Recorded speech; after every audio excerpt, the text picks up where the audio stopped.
Owen, from down here at the VIP gym where you've travelled. Have you travelled from Morecambe or from South Wales? So I came from South Wales last night. Yeah. I got back into Morecambe about, what time? About 9 o'clock. Yeah. Up early. Looking over there because your dad's over there. Your dad brought you down. Jumped, yeah. No.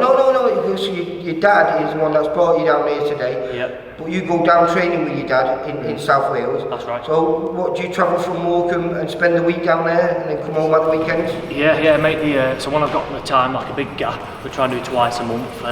Make the journey down, big long drive, 4 hours.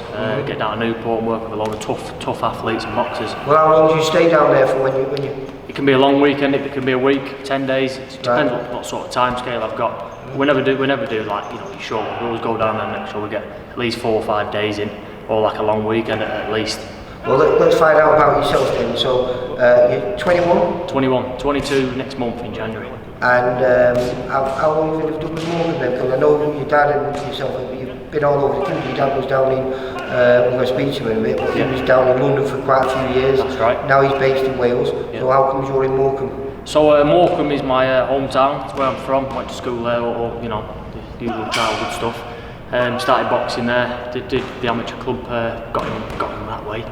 And what amateur club were you at then? I was at Lancaster Boxing Academy, and then I went to Skirting Amateur Boxing Club as a young age. And then at 16, when I finished my GCSEs and got out there, I went to London where my dad was, which I'm very fortunate for, because you know I went to a great club in Finchley Boxing Club. Yeah, I know Finchley. You know, a lot of people Spencer know Oliver, wasn't it? Spencer Oliver, yeah. All the Oliver family. There's a few Olivers. Mark Vince was there as well. Yeah, you got some good champions. Del Boy was in there. Was it Chisora? Chisora, yeah. You got Joshua was from there. Oh, right. Ashley Sexton, another great professional. Yeah, he's been in and out of there. From So great champions. great champions from that club, and the amateurs, mate. You know. So were any of them in that gym when you were down there as a young kid, or did they all finish by then? Yeah, but I didn't really see so much of like Chisora's, because he's moved on to like was it Don Charles at the time? Right, yeah. Yeah. So Joshua was in and out. You used to see him a lot like back end of the week on weekends if you weren't in Sheffield. And you know, when you stood it in a heavy bag and you got the heavyweight champion of the world stood next to you, it's a real it's an eye opener. Well, you've been fortunate then, because you've been surrounded by two of the greatest heavyweight champions of the world of this modern day. That's right, yeah. You've got AJ down there, and now from Morecambe. From Morecambe, we got the Gypsy King, you know, the man. Boxing idol, yeah, that's it. You sound a bit like him there. Yeah. Well, I don't know if it's the hometown thing, but you know, I was fortunate to train with Tyson as well, and his family. John's a great guy. You know, he's knowledgeable.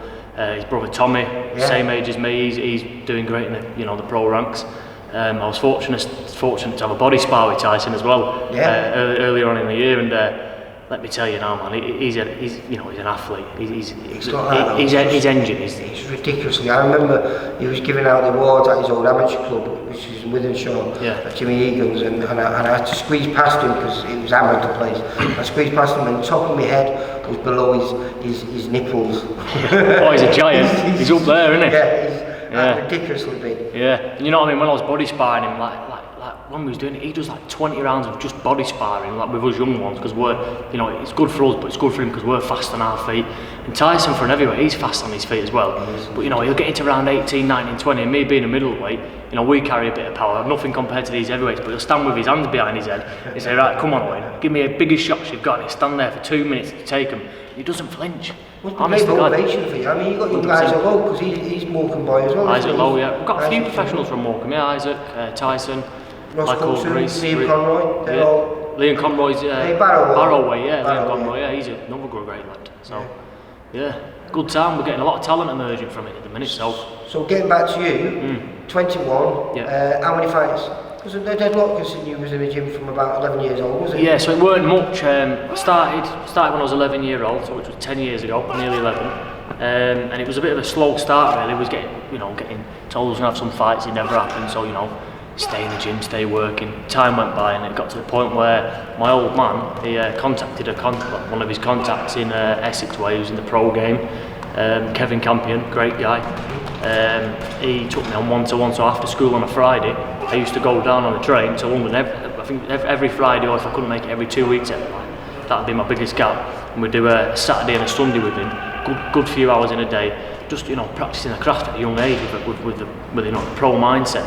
And then obviously made the move to London. So obviously you're very dedicated, like I say, even though you've not had that massive experience. I've just been watching you there and you're moving around. And, You look like a really nice boxer. You've got good footwork, nice movement, and That's seems it. to have a little bit of power as well. That's it, you know. You can't just focus on one. You can't say, oh yeah, I've got speed, I've got power, and just focus on that. I believe you've got to put all your marbles in and mix it up. Sometimes in a fight you might have to swing a few bombs. Sometimes you might have to go in there, stand on the back foot and throw your hands fast. It's all about getting in there and adapting to what's in front of you. So, if you just possess power, someone could take advantage of that and take you to bits.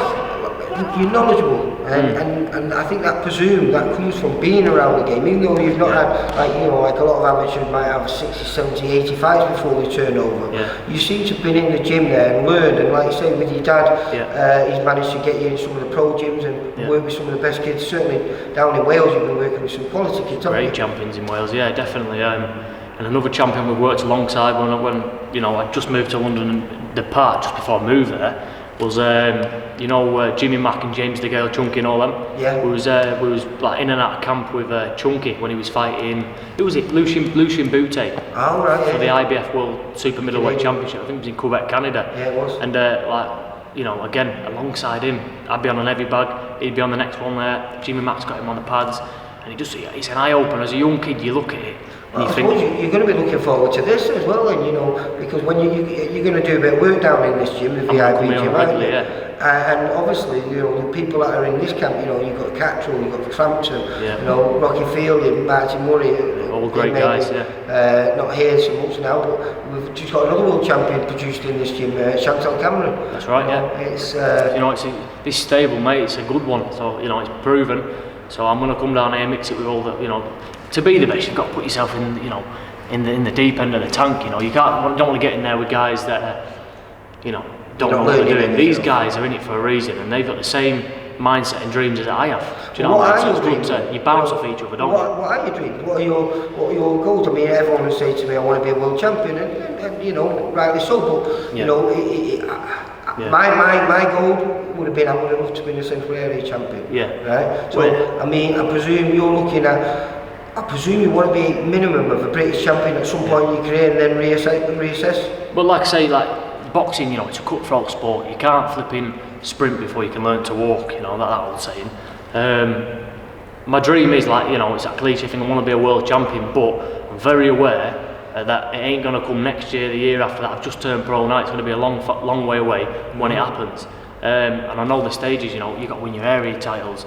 You've got to win British, European, so Commonwealth. You want to do old school then? I want to get every belt on the way to a world title. Not rushing it, taking my time, fighting the right guys, getting some good experience in the gym, outside the gym. Working with good people that know stuff that I might not, and get put in these fights at the right time and get out there and prove myself and put my name out there. So. I like that plan, mate. We've just been seeing you. Well, this has been your first full week in camp, hasn't it? I've got you right at the end of it. It's been a hard session for you, so how do you feel now? Well, do you know what, mate? I am brutally honest, mate. I don't talk no shit. So I went down to South Wales on Monday night, went out on Saturday morning. Monday night, went down there, worked with some great champions, some great guys. My old man, he pushes me, to places that when you get there, oh man, you've got to be strong up here to get through, let me tell you. But I've gone down there, I've done exercises and routines, stuff I've never done before, never even thought you could do. And let me tell you, when I got out of the car in that car park to walk in here, and I said, Dad, I've got with these pads, you've got to warm me up properly. I feel like a Terminator, I'm like that, my joints, my legs. But you know what, I love it, I love every second of it, Lee. And I know as the weeks get on, these aches and stuff are going to go.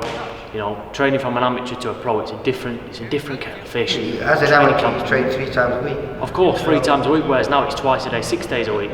And it's a big jump, isn't it? Yeah, and it's as an amateur, you always have your dreams ahead of you. But now you turn pro, it's more like it's your life. This is your lifestyle type of thing. So, if you're making excuses, you're only cutting corners for yourself. So you go, it's a bit cold out there today, I'm not going on a run. It ain't knocking off like no one else. You're getting yourself in for. A lot of kids who turn over don't, so it seems like you've got a good head on your shoulders. You've certainly got some good skills. Yeah. So, I say, end of March, beginning of April, it'll start. And next time I'm talking to you, hopefully, I'll be saying 1-0. 1-0. Oh, that's it. With a great show. That's it. So I look forward to it, Lee, and we'll get the ball rolling in March, April, and that's it. The journey started, and we continue to the next one. Good one. One step at a time. Take it easy, pal. See you around, mate. Bye. For all boxing info, news and latest interviews, amateur and pro, across the north, click and subscribe. VIP Boxing Promotions. Also, Twitter, Instagram and Facebook.